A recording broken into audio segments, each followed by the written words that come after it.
Hi everyone! My name is Mark. And my name is Jennifer, and welcome to our new podcast that hopefully you're gonna follow more and more series. Yes, so for today, as our pilot episode, we are going to talk about basically ourselves and our Yes. experiences here in That's right. the UK. Yes. Really. So let's get right to it. Yeah.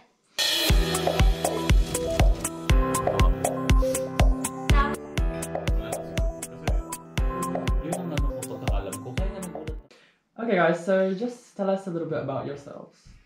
Hi. So I'm Jennifer. Jennifer, and I was born in Philippines, and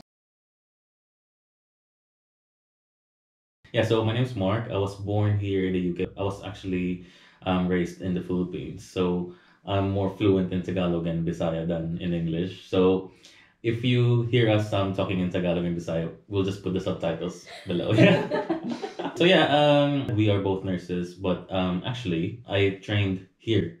I'm trained in Philippines. Yeah, I was in the Philippines before, but I studied psychology and then came here to the UK and then decided to study nursing later on.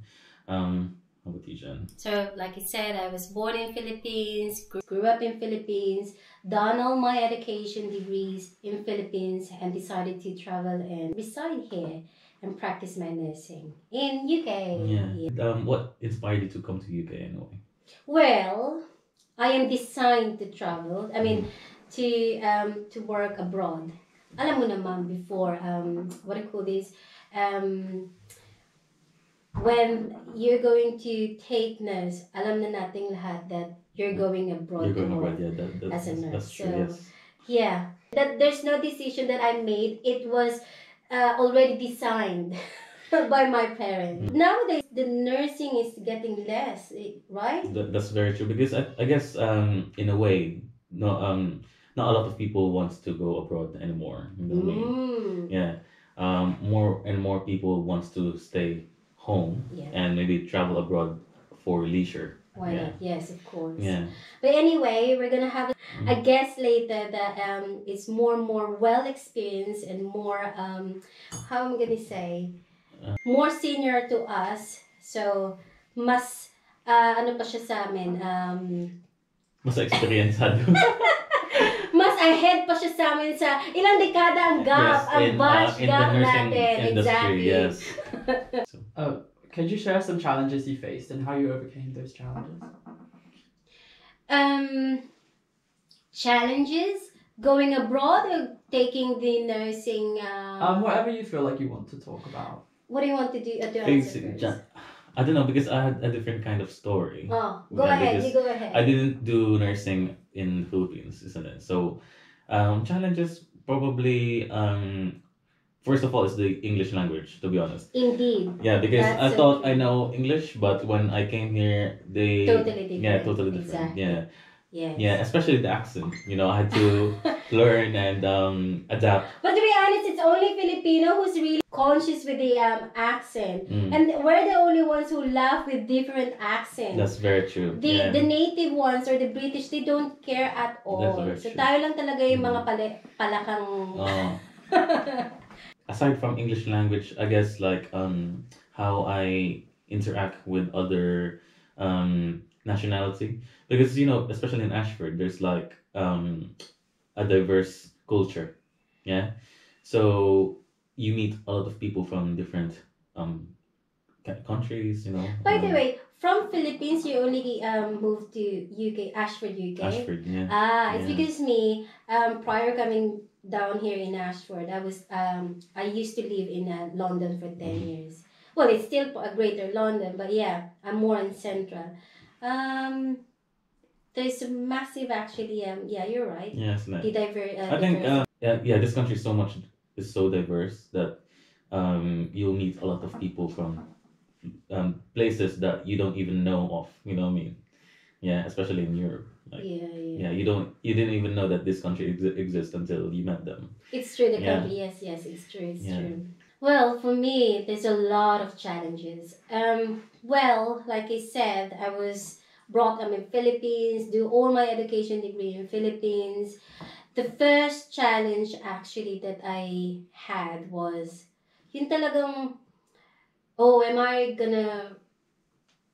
really for abroad? Yun talaga yung doubt, yung muna, magsasucess kaya ako kapag abroad ako. But anyhow, kung iisipin mo, yayaman ba ako sa Pilipinas if I stay in Philippines and I'll still do this nursing? You know, alam mo naman kung paano tayo, yung mga salary natin in Philippines as a nurse, it's very less.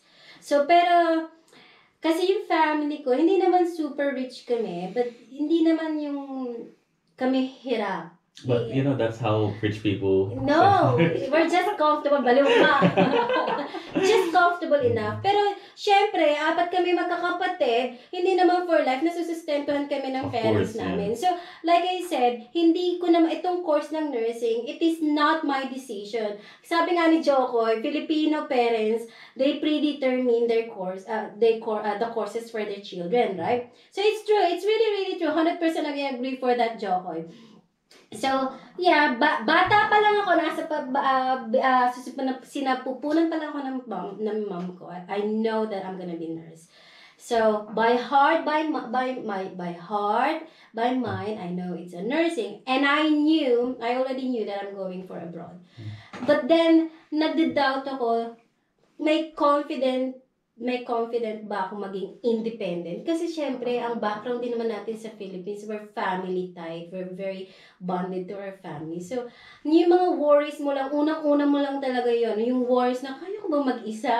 Wala na akong mommy, daddy, or kung sometimes not sometimes, I even brought up with a maid. Yeah, tapos meron pa akong twin sister na we're more than enemy / as best friend. So lahat yun mawawala sa'yo, and then you're gonna start in a country na kailangan gawin mo to mag-isa. So yun talaga ang Napakalayo pa pinaka-struggle talaga. Napakalayo. Hindi yung 2-hour Yeah. flight lang. Good thing I'm homebody. Hindi naman ako nakaramdam ng mga homesickness. Kasi kahit ikulong mo naman ako sa isang bedroom, magbabasa lang, mag-gadget ka lang, survive naman din ako. Yun nga lang, sometimes you miss your family talaga. Pero nung nagsimula ako dito, I really started from the very, very low position. Talagang as in nothing. I came here as a student. Ayan na. So, as a student, am I gonna work it? Ganyan. As a student, I received pa nga na 0 hours.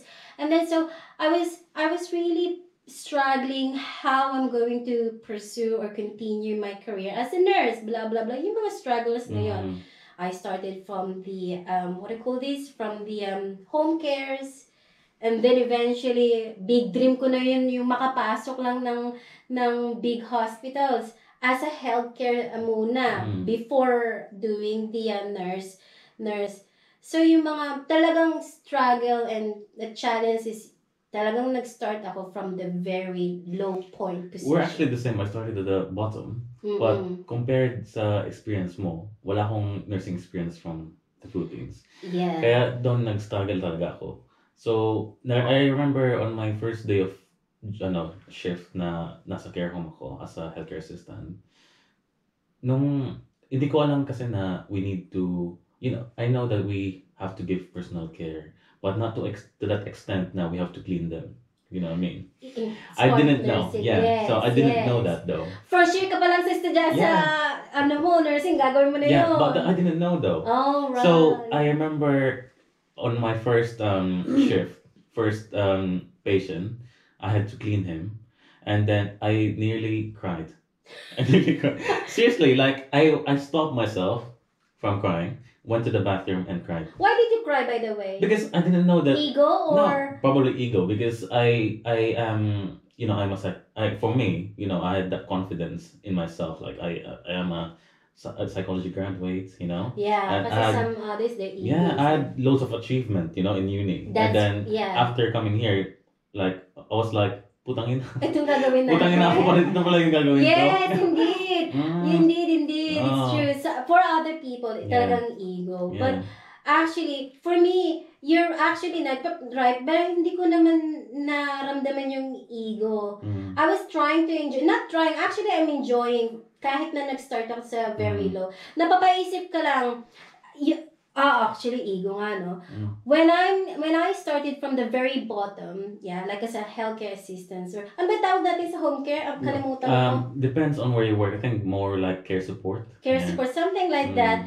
And I'm doing this job, and then I was working with the nurse, and I said to myself, dapat ako rin eh. Siya lang ba ang nurse? May degree naman ako. So yun, tama ka rin pala. Ego nga talaga rin. Yes. Yeah. I agree with you. Pero yun, coming from Philippines and then working here and then experiencing this stuff, I think at that point I had to recreate myself. Yeah. That's true. Yeah. There was like few years of like I was in the lowest point in my life where I was just like trying to find myself. You know what I mean? Like this is the thing that I really want to do and stuff like that. Oh yeah, kasi hindi ka nga pala nursing before. That's the thing. Yeah. So I think my career in nursing started when I moved to the hospital because when you're in the care home, the salary is different from the hospital. Speaking of salary, I think so I'm sorry to cut you off. That's one of my struggle actually, Kasi naman when you from Philippines, hindi ka naman kaagad na pupunta ka agad dito na magkakaroon ka kaagad ng big salary. Hindi naman siya naging struggle or challenge. Pero syempre, like I said earlier, 4 kami magkakapatid, no? So I have to, then when I came here, nagbayad muna kami. Going to UK, nagbayad muna kami ng tawag dito, ng fee for university. Kasi I came here as a student. So nag-invest muna talaga kami. It's not cheap, ha. It takes $1 million. And para lang, kasi okay lang yan. Magsugal muna tayo. So more tayo. like you invested in yourself. Oh, yes. Yeah, that's what I did as well. Before you earn, no? So, ganun ang ginawa namin. Nagbayad muna kami ng college or ng university for me to have a student visa. And then from student visa, unti-unti, how you gonna apply for your working visa as tier 7 or something, student, something like that. Way back, Diyos ko, 12 years na, nakalimutan ko na, no? Ganun yun. So, financial din naman. Hindi naman really struggle, pero challenges din yun. Kasi syempre, paano ko babayaran ng parents ko nito? Paano ngayon yan? Babalik ba yung pera, di ba? Pero nag-invest ka muna talaga. Yeah, it's like, as I said earlier, when I moved from care home to the hospital, I thought about investing in myself. That's when I started my nursing career. Yeah, because I was, thinking about it now. I was already in the industry, so why not continue? Indeed. Yeah, but at the same time now, I was like, did I make the right decision? But I'm already a nurse, so I think it's too late. Yes. Tapos, meron kong mention pala about the English. Totoo rin yan. Kasi hindi ako in my generation, aray ko naman, parang ang tanda ko na, don't worry, hindi po ako yung pinakamatanda dito. Later, we have a guest more senior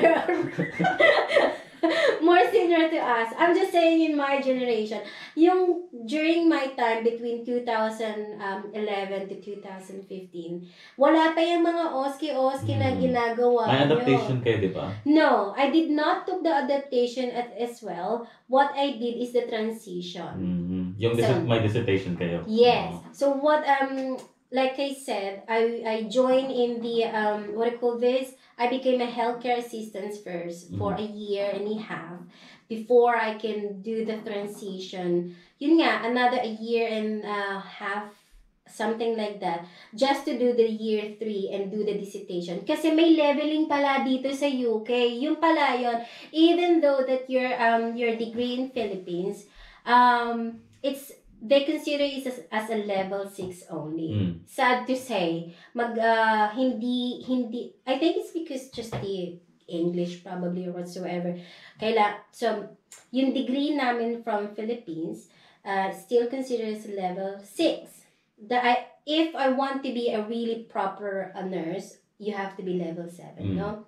So, I have to join the year 3 just to do the dissertation. Yun yung transition na ginawa ko. But you know what? I don't want to confuse the viewers though. Because I think from my side, if I'm not mistaken, I think I'm level 5. I think you took a different Now, these way, are the though.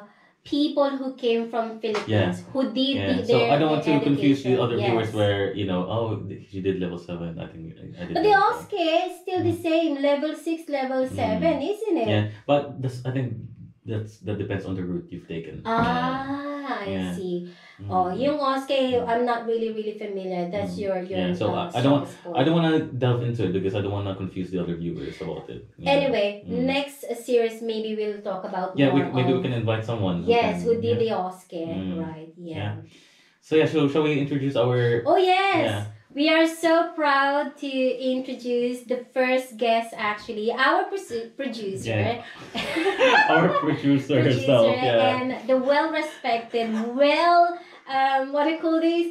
Well-experienced, and it's tita/mommy/ besties. Yeah, she's one of my mentors, to be honest. Yeah. Yes. If you have a problem with cardiac or renal, that's her specialty. Yeah, that's her specialty. Okay. So please welcome Miss Cheryl. So hi again. So this is the one that you're saying, the well-respected our colleague / tita, sabi ng mami niya ng anak niya / her bestie. Hello, Ate Cheryl. Hello. Thank you for inviting me. Kung maka-welcome invite na pang hindi siya producer. Parang hindi na bahay. This is her home. Oh my goodness. Hi everybody. Yes. Sabi niya she's not prepared. No, She was thought that we're just gonna use her house, but then as a producer as well. Pero hindi niya alam, siya rin yung guest namin. So pa prepare na food ang YouTube pa. So all around ako today. Introduce yourself and My name is Cheryl. I've been here for gosh, it's been ages. I told you. Can't count anymore. I came here 2002. So it's been more than 20 years. Oh my God. Yeah, but it doesn't feel like it's been 20 years. Yeah. But the first time I got here, I was in Worthing Hospital. I was there for nearly 2 years, and then I came here in Kent, and then started working in Harvey. And then now I'm. So you've been here in Harvey for how many years? Since 2004. Matagal na din. Nearly 20 years. Yeah. Still looking young though. Yes. Very fashionista. Kaya hindi muna naming guess eh. So where did you started? Anong nurse ka kaagad din? Nurse kaagad ako when I got here. Tapos we only had the adaptation period for 3 months, and then you have to finish the book, and then you have an assessment with the manager. And then you get your license. So I told you, talaga. yung generation nila, it's napaka-easy pa compared dun sa... I think from what I heard is that they stopped the adaptation I think 2005 or something like that. No, it's still running until 2011. When I came here, there's still an adaptation. Pero pa-start na yung OSCE, naalala ko yung IELTS first, and then they introduced the OSCE. Wala na akong OSCE. Adaptation lang talaga kami ng 3 months. May mga English exam ba kayo before? Wala kami. Yung sa agency lang, you have to take the exam sa agency sa Pilipinas. Tapos, I think you only allowed to have 2 mistakes. Tapos, pag more than 2 mistakes sa exam namin, sa agency namin. Parang board exam din. Hindi siya board exam eh. Para lang siyang just to see kung saan yung strengths mo sa subjects. Kasi masyadong stiff ang competition kasi sobrang dami naming nurses. Kasi I think nung nag-exam ako for the, ang tawag doon, sa exam natin, sa licensure natin, board exam. There were about 16,000 nurses ang nag-take. Ganon kami kadami. So, isipin mo kung ilan yung pumasa sa amin. I think there's about 9,000 who passed. 16,000 only? Ate, yung my batch, almost 500,000. Oh, I said? Yes! Really? Akala ko dami na sa amin. Kasi As far as you know yes. though, how many people applied to go abroad? Yeah. Karamihan. Because Most of them, ang aim namin is really just to have 2-year experience. Kasi 1 year, hindi nila ina-accept during that time. Oh. So 2 years ang talaga, after 2 years, nag-apply na yan either Ireland o dito. Kasi before meron din akong si GFNS, so nilalakad yung papeles ko sa Amerika, but then naka-recession ng Amerika for so long. ano yun? CGFNS. That's an English exam. English Meron exam. kayo, kinuha mo rin yun. Kinuha ko rin yan. Then a year after I Ayos passed na yun sa atin. the board exam, nag-CGFNS kaagad ako. Yeah, yun yung dati sabihan ng pag winay mo, pag na-receive mo yung envelope, pag mabigat, pasado ka or something. Alam mo na may documents na doon. Yun yung basihan. Kung mabigat, pasado ako. Pag mag-ano, may God. Papel lang ka, sorry. Sabi ko, nalawa ko kung ano ba ang mabigat? Gano'ng kabigat? Ano ba? sa'yo, pag isa, Ano ba talaga baka yun? pagbagsak isang papel lang yun. Ayun, pero ayun na, yun ang ano namin no, si JFNS. So nung hindi kami makaalis, kasi nga nag-recession, although may employer na May session na noon. Meron ng recession, No, no? reception around So 2000 something. for how many sa years? Amerika. Yun, so for how many years din, tambay lang ako sa bahay, as in years. So hindi ko alam kung paano ako tinolerate ba o sinuportahan ng parents ko na I wasn't doing anything at all. So, meaning to say, after graduation, hindi ka, nag-practice ka pa muna, then hindi ka pa talaga, Wala akong practice for so many years, as in nothing. Nagtrabaho siya kay Bello, di ba? Vicky Oh. Bello. Siya ang first. no, after graduation, hindi ka muna nagtrabaho? Hindi. Nag-CGFNS ako. Nag-review ako for CGFNS. Hanggang fresh pa sa utak ko yung napag-aralan ko for the review. Yun. Tapos after nun, nag-apply na sa Amerika, York Hospital, ang kumuha sa akin. And then, yun na, walang nangyari for so many years. And then up to the point na nakapasok na ako kay Dr. Bello. Hi, Dr. Bello. Hello. Nakapag-sponsor dyan. Natatanda mo pa ako? Ang promise mo yung life ko ha? Marami kang promise sa akin nun. Anyway, when nasa kanya naman ako for 3 years, maganda experience kasi iba, kasi derma siya eh. Alam mo yun? Wala yun. But did they have nursing as well? Karamihan ng staff naman niya kasi is nurses. Nurses talaga Very well kinukuha niya. respected, Dr. Vicky Bello. Yung tapos yun talagang sikat na siya noon eh, nung nag-ano ako sa kanya. Tapos after nun, nag-lung center na ako for about 2 years. Sa pagpasok pa lang namin sa lung center, may nag-ano na kagad na mag-apply ka sa ganito. Alam mo yun, merong tao na doon na na sa amin na mag-apply sa ganito. May recruiter na sa loob mismo ng hospital namin. So, kaya madali kaming nakakuha ng agency, madali kaming... Yung recruiter niyo, meron din siyang catch doon. Meron. Kaya pala. Siyempre, May benta ka na rin pala. Pagpasok pala, na kagad sa'yo yan. Ireland ba, gusto mo, ganyan-ganyan. So, Tapos you yun, choose dito England. sa England. Kasi Bakit? yung friend ko, ang nauna sa akin, tapos pa na yung niya, punta ka na rito habang nag-aantay ka, ganyan-ganyan. So, may friend ka pala. Oo, may friend. So, sumunod ako sa kanya. Nurse din siya. Nurse din siya. Ayun. Tapos noon, yun na nga, after wording, mga almost 2 years, nanapos ko yung contract. And then, I came here sa Kent na. I see. Tapos, since 2004, nasa William Harvey na ako. Itong friend mo nandito pa rin. Nasa Amerika na siya. Oh yeah, sabi mo pala, nag-exam ka muna going to use. Wala talaga nangyari. So, Meron, nung nandito na ako, naka-receive kami ng na parang may gustong ipadala sa amin pa-process. Tapos eventually, I got married here. So, parang it took a backseat. Alam mo yun. Pero ngayon, na-in love siya. Na-in love. Iba talaga yung Na-postpone sa America. Ayun. And then I had my kids. Kaya parang, wala na yung plano sa Amerika. Dito na ako for, more than 20 years na. Kanina, may question doon na, ang tawag dito, yung mga challenges or struggles. Nagkaroon ka rin nun? Siguro yung unang ko nun yung the accent. Like, nung nasa ward kami. Nung nasa ward na pag nagre-ring ng phone, if I'm near the phone, as soon as it rings, wala na. Umaalis na kami. Totoo yan! Kasi pag nagsagot ako ng phone, and I can't understand kung anong sinasabi niya because of the accent. Parang ha. Kaya nga, before, ayaw ko din, ayaw kong umupo doon sa nurse station. exactly. Kasi nandun yung ano eh, yung telepono. Yeah. Ako, so kung mag-ring yun, wala kang choice. Kukunin mo Tapos talaga. sasabihin pa, excuse me? Do you mind to repeat it again? Tapos yung strong accent niya, hindi mo alam kung Scottish. I don't want to be rude, but I really don't understand. Nag-isara ka talaga, call for help! Talaga, totoo yan. Ako, napunayan ng mentor ko eh. Na parang umiiwas ako sa ano. Yes! Hindi, ate, lahat tayo ata napagdaanan natin yan. Yeah. What inspired you really to come to the my UK and do goodness. nursing? Everyone during that time, parang pinag-nursing sila. When I finished high school, I didn't know what to do. As in, I didn't know what I wanted.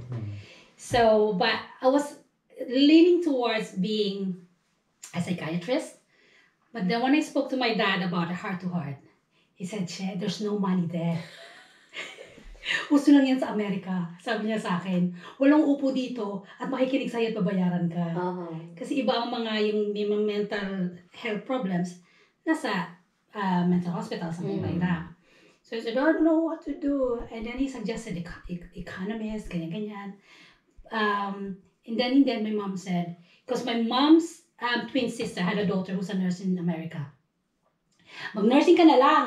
Ganun siya. Sabi ko, no mom, ayoko nang ganun kasi madumi. Sabi ko, Pero meron na kayong nurses in US? yung cousin ko nga. First cousin ko nasa America. And I nasa guess Chicago. at that time, yung going abroad is very, yung ma-appeal siya. Na, abroad tayo that time, I think. But you know, in my generation, yung around 2012, we had that kind of mentality like, I don't know what to do. But instead of nursing, they go to business course. Yeah. So most of the students are doing business because they don't really know what to do. You know, Yeah. when I came here, I did not. Remember, I mentioned earlier. I came here as a student. I got a student visa. Business ang course ko. Oo, kasi tama siya. Way back 2011 to 2014, yung business course thingy, nagbo-boom talaga siya. Tama siya. Yun yung doon. time na yun na instead of nursing, people go with business courses. Yes, instead of yes. nursing. Yeah, during my time naman, pag sinabi mo sa ibang tao na, nursing ka, ganun parang nakaka-degrade na ang baba ng Bakit? isa. No, that's during my time. Nursing ka, naghuhugas lang yan ng puwet. Anong ganun yung maruming Oh, trabaho? yes. Ganun Narinig ko sila yun. Narinig ko yun. tumingin. So ako rin naman parang, whereas most of my classmates were doing masscom. Kasi masscom yung social. Yes. Of Isa course, sabi ko ganun, gusto ko masscom na lang pa. Sabi Oo, ko ganun. tama. That's true. Anything, wag lang nursing. Pero now, pag uuwi ako, pag tinanong ko anong trabaho, nurse po ako. So how did you Meron end ako up ngayon. took the nursing then? Ha? Kasi nga, wala na akong kursong gusto. So sabi ng mama ko, mag-nursing ka na lang. Sabi niya gano'n. So sabi ko pa, hindi ma, mag-conservatory music na lang ako. Kasi I used to play, Piano. piano. For your Mag-conservatory information, na lang. guys, their family is really well off. No, it's not true. Actually, pamilya nilang dalawa. Ako lang yung hindi. Dalawa na ano. So yun, for in the end, syempre nasunod ng mama ko, papa ko rin, sige, pag-nursingin mo na lang nga yan. Ayun, so I ended up nursing. Wala man lang, hindi ka man humingi ng tulong sa kapatid mo. Ay nako, iyak ako. Nasa labas ako na iyak talaga ako nag-iyak kasi mag-entrance exam na ako. And then yung eldest brother ko, yun ang kumausap sa akin na alam ko yung pakiramdam mo, galing ka sa ganitong school, tapos kaaral ka ng ganyan, kasi San Sebastian naman siya. Ganun ang ano niya, parang naintindihan niya ako. So sabi niya, pero anong gusto mong gawin sa buhay? Kung gusto ko mag-office, gusto ko yung nakaano. It's true! Naalala ko na way back high school, elementary. Totoo yan. Tama siya yun. Pero sabi ng kuya ko, sabi niya, parang hindi mo kasi alam kung anong gusto mo. Gusto mo mag-conservatory music, gusto mo mag sa office, ganyan. Yeah. Hindi mo alam ang gusto mo, sabi niya gano'n. Pero sabi niya gano'n, sila naman ang masusunod, sabi niya gano'n. And I think in a way, it's more secure. Kasi, Yeah. predetermined siya na may goal ka talaga. Exactly. Pero now, no regrets. So, kailan mo regrets at all. sinabi na sa sarili? So, okay, nung nag-entrance exam ka na, nung nag-take ka na ng nursing course, hindi mo pa siya mahal. Hindi pa. So, paano mo kinaya hindi yun? pa. Kasi wala naman akong choice. Hindi ako pag-aaralan. Hindi ka pa. na-struggle sa studies mo? Hindi naman. Kasi, studious ako in a way because nakikita ko yung ate ko na there's no competition kasi talaga namang magaling siya. Pero it rub off on me na kailangan studious din ako katulad niya. Alam mo yung gano'n? So, kailan mo minahal yung nursing mo na yan? Yan yung gusto ko Nang marinig. pumasok ako sa CCU.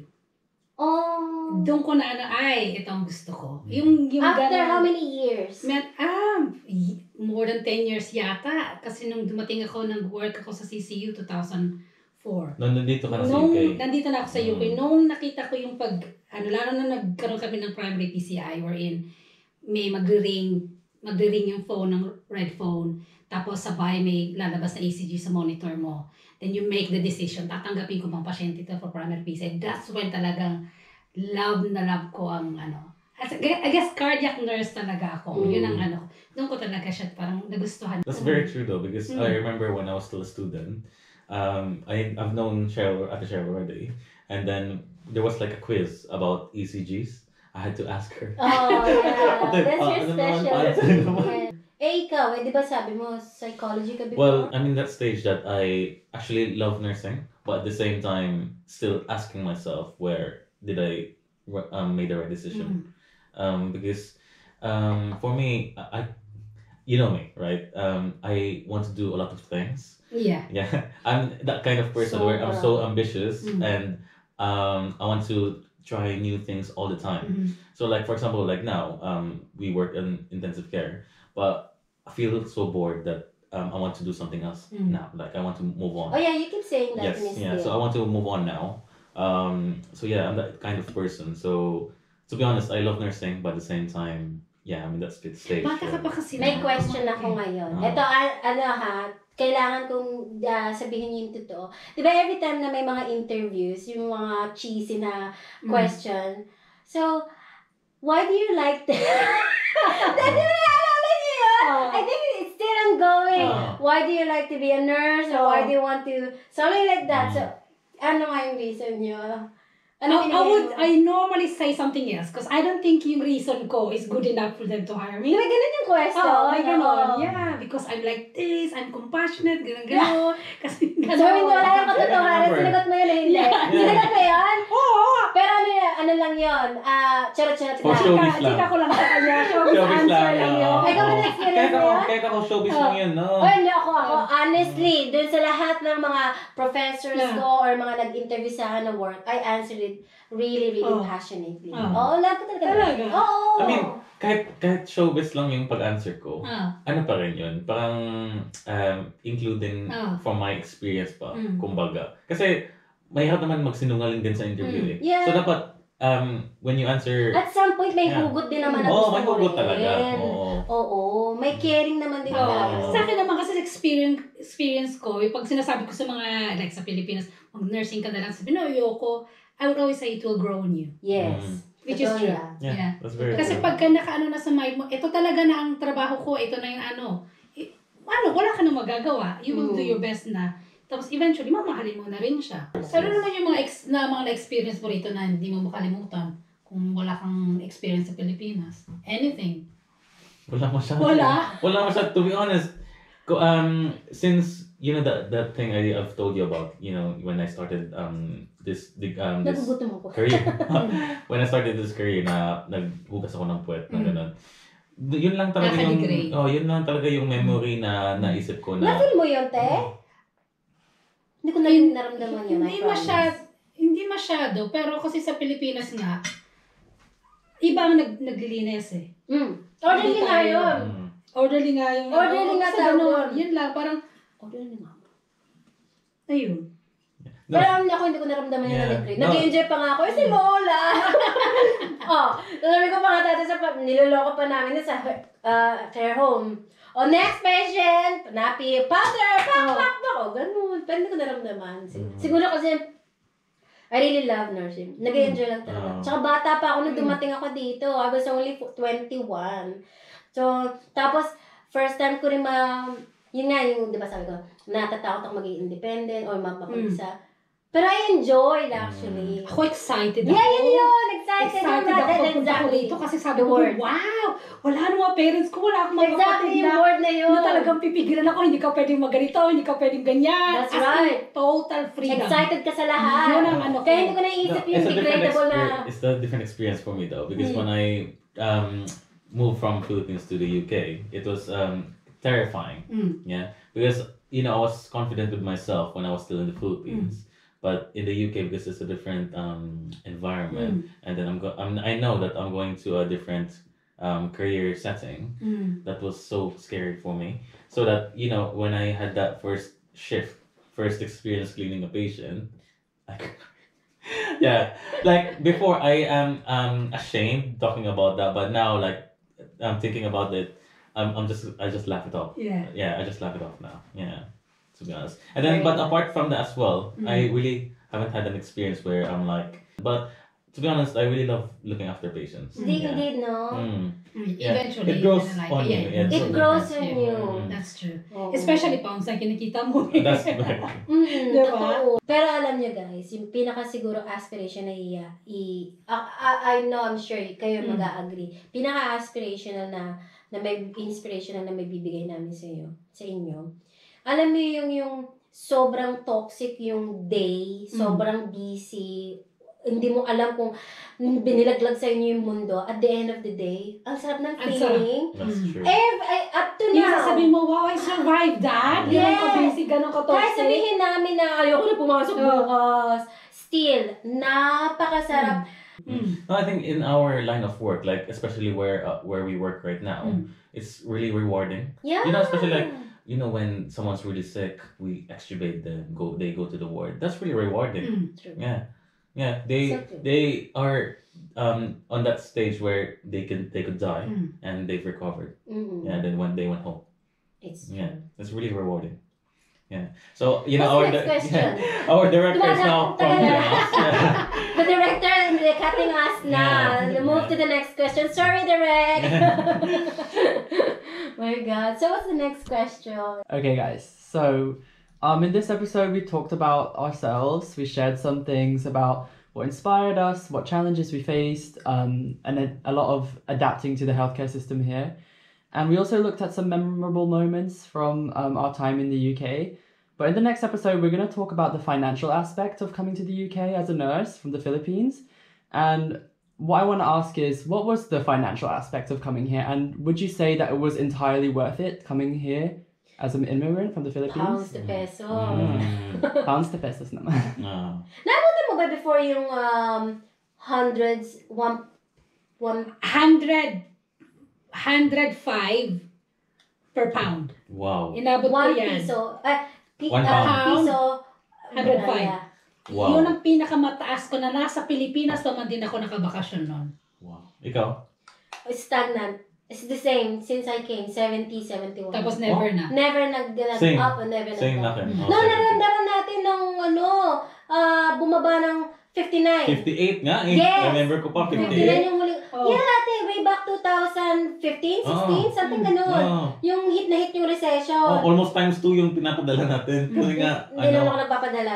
We're gonna talk about Oh. that. for the next episode, we're gonna talk about Yes. more about finance. Pero naramdaman ko yun. Yung 105 naman for like 2 months lang yata. No. Pero yung nga lang, nasa Pilipinas ako during that time. So talagang, Anong year yan? tagal na. 2000, I remember 2005, 2006, 2007, nag-100 din, nag-102. Kasi nauna pa yung kuya ko noon na pumunta dito. Kailan ka pumunta dito? 2011. Kasi I remember when I was still in high school, nagpapadala yung ate ko. High school pa lang siya noon. Magkaedad lang ho kami. Gasha. Magkaedad lang ho kami. Ako! Ancient Around that time, parang 100 pesos yung yung conversion. Yeah. Or 90 plus. 2000, between 2005 to 2007, yon hit na hit yung pound. Pero ngayon stagnant na siya at 65 no? Since 65, naman ako 67. 2011 up to now, 70, 71. Buti na lang hindi ako nagpapadala. Pero naramdaman ko yon 58, 59. Hindi ko naramdaman. Narinig ko yon. Naramdaman ko talaga, 58. Almost times 2 yung pinapadala namin. I remember na, between 2016 to 18. Oo, kasi pala bumili ako ng something. Sobra-sobra yung Kailangan pinapadala. ko magpadala pala, yeah. So Yeah, I shall think we? that's all for our vlog. Thank you for your Thank wonderful you. talk with us. Surprise na when you said, oh, kasama ka. I said, what? So guys, hopefully you enjoyed Yes. and meron kayo may mga lessons or mga inspiration na nakuha sa. Meron nga ba tayo I don't know, maybe. Yeah, and then mga tips Tingnan na natin sa comments nila. Yes. But anyhow, looking forward to see you more. Follow us more for ano ba to? For more of our series. Yeah. If you have any suggestion as well, like of topics that we can discuss in this podcast vlog, Just write just write it in the comments, below, and then yes. we'll look into it. Sasabi na ako, comment below. Please like, ano to yun? Please Like and subscribe. Yeah. Please like and subscribe. Hey. See? Alright, this is real. Pilot pa kasi. So, Yes. there's room to grow talaga. Exactly. Yeah. Definitely. Love lang sa mga new careers, sa mga bagong nurses Okay. dyan. Yes. Thank you guys. Thank you. Enjoy. Bye. Bye.